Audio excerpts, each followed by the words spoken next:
It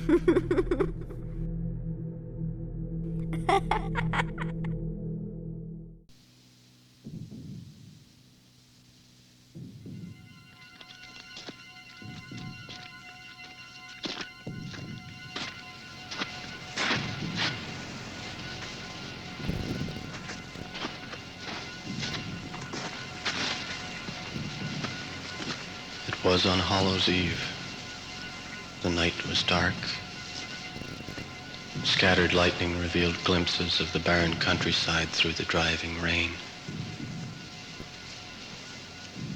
There was a mysterious eeriness in the air.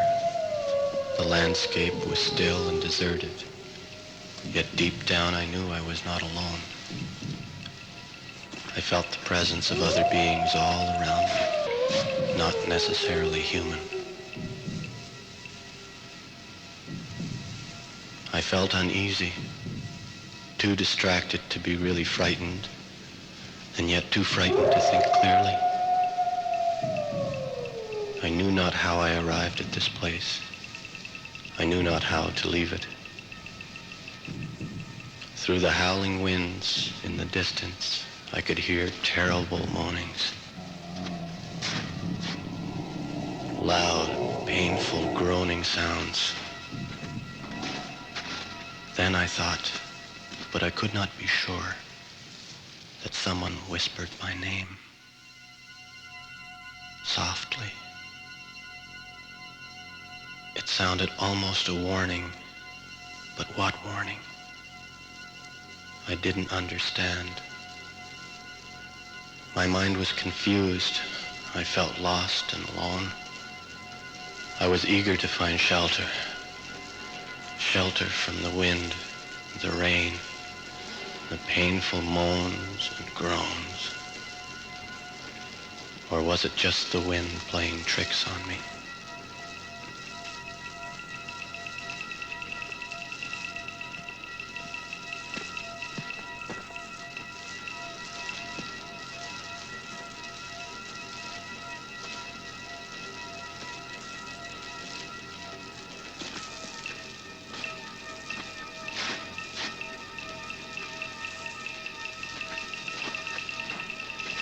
Suddenly, directly ahead of me, a house appeared. I hadn't noticed it a moment ago. It seemed to have appeared from nowhere. I knew this wasn't possible, and yet I had an eerie feeling it had not been there before.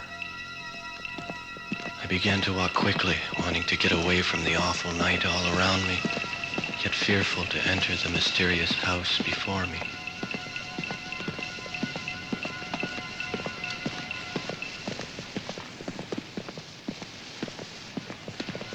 As I edged up the walkway, the bare trees seemed to be waving me away as they shivered in the cold, wet winds. The whispering I had heard earlier seemed somehow stronger now, calling me, almost beckoning me to go on. I arrived at the front door and knocked ever so lightly. I had a strong urge to run away, yet at the same time felt an inexplicable compulsion to stay. I waited. Nothing. The dark building seemed menacing now, even vicious somehow. Frightened, I turned to leave, but the driving rains became heavier, beating at my face with such intensity I cannot describe. Flashes of lightning once again illuminated the desolate, eerie scene around me. A loud crack of thunder frightened me, and I turned once more to the house. To my surprise, a warm light glowed in one of the upstairs rooms. With a renewed sense of courage, I knocked once more at the heavy front door. Loudly, with more assurance than at first. To my amazement, the front door slowly opened.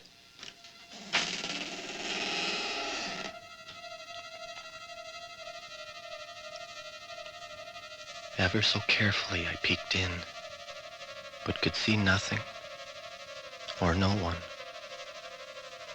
I moved to enter, but my feet felt heavy, as if my shoes were made of lead. I managed finally to find my way into the house, not really knowing how. As I searched for a light, the door slammed shut with a bang that scared me to the depths of my being. I lunged for the door, turned the handle and tried to open it, but it would not budge. Was it locked or merely stuck?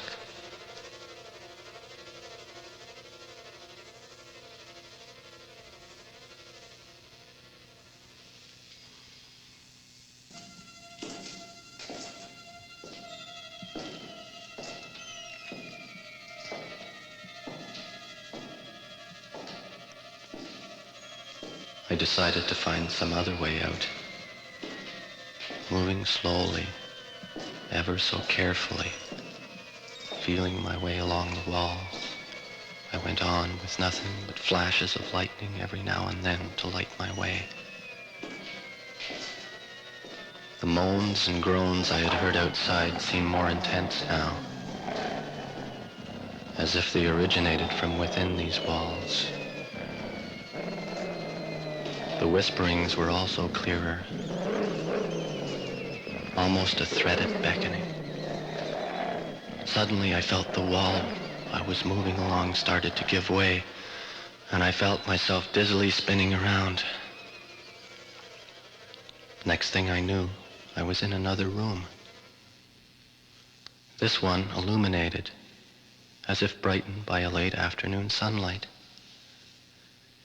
It was almost pleasant and relaxing, and made me feel somewhat calmer. Suddenly, laughter broke my spell. Not a happy, joyful laughter, but an evil, menacing laughter. It froze. My false sense of security left me as quickly as it had come. I was not sure from where the laughter came. It sounded all around me. I wanted to run from it, but I knew not where to run.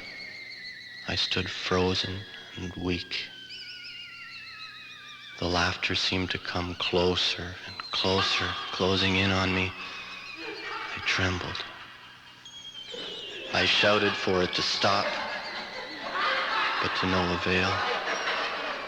It only grew louder and louder. Overpowered by fear, I began to run.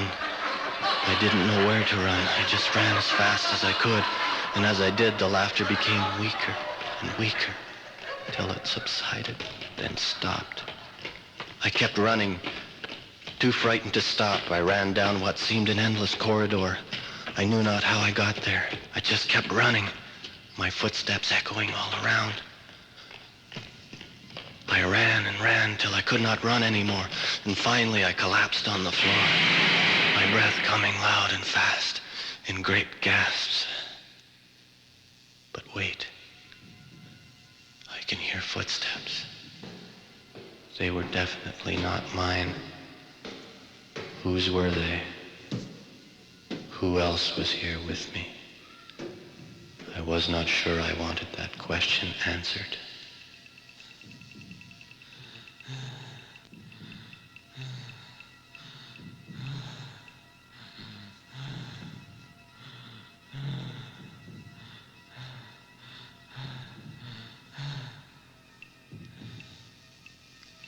I struggled to my feet. I had to get away from this place somehow. I knew not how. I had to get out.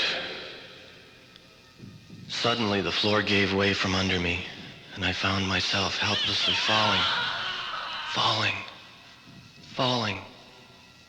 My fall broken only by some old crates and bales of damp, wet hay. A dark, musty dungeon was to be my next destination. As I pondered my plight, my mind confused and cluttered, I heard more strange sounds just above me.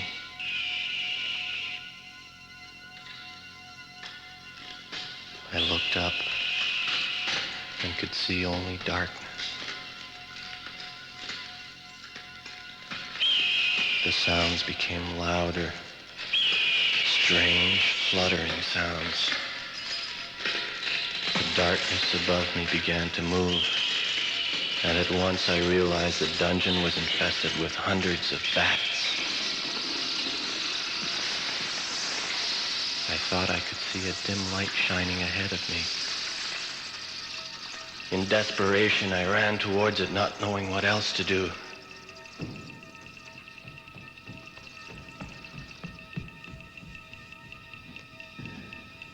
Just when I thought I could go no further, I arrived at the entrance to a brightly lit and beautifully decorated room. Reluctantly, I entered it, slowly and carefully, not understanding how or why such a lovely room would be found so deep within the house. Forgetting my fears, I went about looking in fascination at all the interesting knickknacks placed about the room. A marble statuette of a beautiful lady was especially lovely. I was overcome with the urge to pick it up, to touch it, to feel it. But the instant I held it in my hands, a terrible screeching sound terrified me, the statuette shattering into 100 pieces on the floor. The sound continued and grew louder. It was as if someone did not want me to displace anything in the room. I could see no one, yet each time I picked something up, the screeching sound would fill the entire room. Not knowing what to do, I sat down and resigned myself to whatever fate would await me. I thought I heard someone weakly whimpering. I called out and asked if anyone was there. Were my ears playing tricks on me? The whimpering grew louder and louder until it actually sounded as someone was crying. Crying with great gasping sobs. I arose from my seat, and at once the crying ceased. Strange, I thought. It was almost as if the room itself were making the sounds. I felt a strong urge to leave the room and continue my search for a way out of this eerie, haunting house. The screeching and crying began again in unison.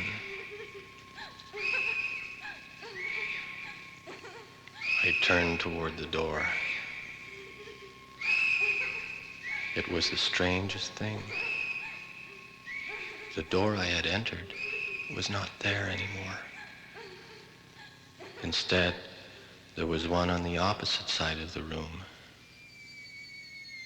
Puzzled, I rushed toward it and turned the handle. The noises intensified. I managed somehow to open the door and leave that room. Relieved, yet terrified at not knowing what I was to find on the other side of the door.